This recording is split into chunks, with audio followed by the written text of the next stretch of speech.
Hi, நான் இப்போ உங்களுக்கு வந்து இன்ஸ்டண்ட்டாக ஒரு ஈவினிங் ஸ்நாக் செஞ்சு காமிக்கிறதுக்கு சொல்லிக் கொடுக்க போகிறேன். நம்ம வந்து குக் பண்ண வேண்டியதில்லை, ஒன்றும் செய்ய வேண்டியதில்லை. பிள்ளைங்க ஸ்கூல்லேருந்து வந்த உடனே அவங்களுக்கு வந்து ஒரு ஸ்வீட் செஞ்சு கொடுக்கணும்னு ஆசைப்பட்டீங்கன்னா செய்யக்கூடிய அவல் நினைக்கிறது அவலில் உப்புமா பண்ணலாம், கேசரி பண்ணலாம். இந்த மாதிரி கேசரி மாதிரி சுட வச்சு நம்ம கிண்டாம இன்ஸ்டன்ட்டா இது பண்றது. மெயினா வந்து கிருஷ்ண ஜெயந்திக்கு கிருஷ்ணருக்கு வைக்கிறதுக்கு பிள்ளைங்க ஸ்கூல்ல இருந்து வந்ததும் இது பண்றதுக்கு தேவையான இன்கிரீடியன்ஸ் வந்து அவல், காய்ச்சின பால், இது சர்க்கரை, ஏலக்காய், தேங்காய். இது பால் பத்தலைன்னா வெந்நி. பால் வந்து காய்ச்சினது சூடா இருக்கு, தண்ணியும் சூடா வெது தண்ணி சூடா இருக்கணும். அப்படின்னா தான் இது நல்லா இருக்கும். இந்த ஏலக்காயை இதுல உரிச்சு போட்டுரும். போட்டுரும்.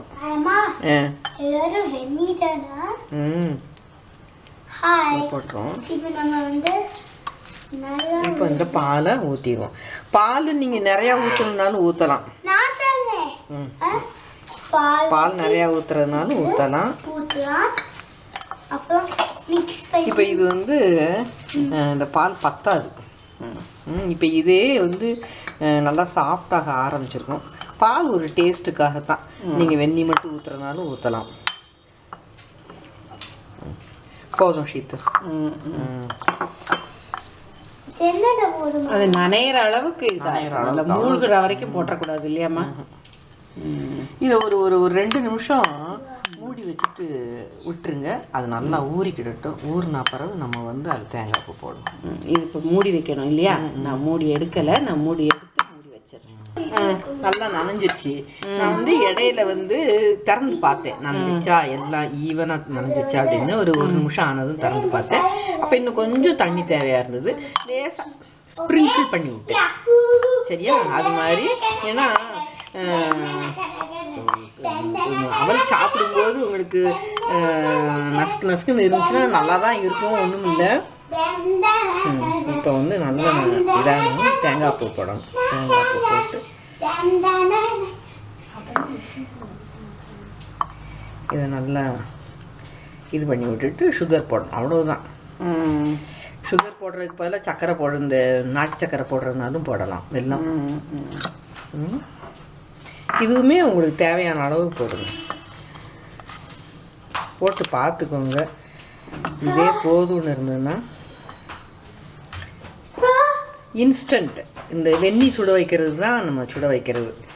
மற்றபடி இது குக்கிங் இதே கிடையாது. நல்ல ஹெல்த்தியானதும் கூட. சீக்கிரம் செஞ்சிடலாம். இந்த பொரி கடை வந்துச்சுன்னா பொரி, நிலக்கடலை, வேர்க்கடலை இதெல்லாம் கொடுத்துட்டு இதையும் ஒரு கிண்ணத்தில் கொடுத்தா பிள்ளைங்களுக்கு நல்லா ஃபில்லிங்காக இருக்கும். டேஸ்டியாக சாப்பிட்டுட்டு ஹோம்ஒர்க் எழுத உட்காந்துருவாங்க. அவ்வளோதான் இல்லையா? அவ்வளோதான்.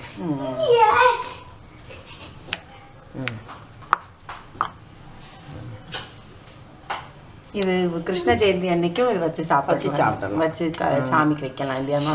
கண்ணனுக்கு ரொம்ப பிடிச்ச ஒரு இது அவர் நினைக்கிறது. சரி, நவராத்திரி அன்னைக்கும் ஒரு நாளைக்கு செய்யலாம். செஞ்சு இது பண்ணலாம்.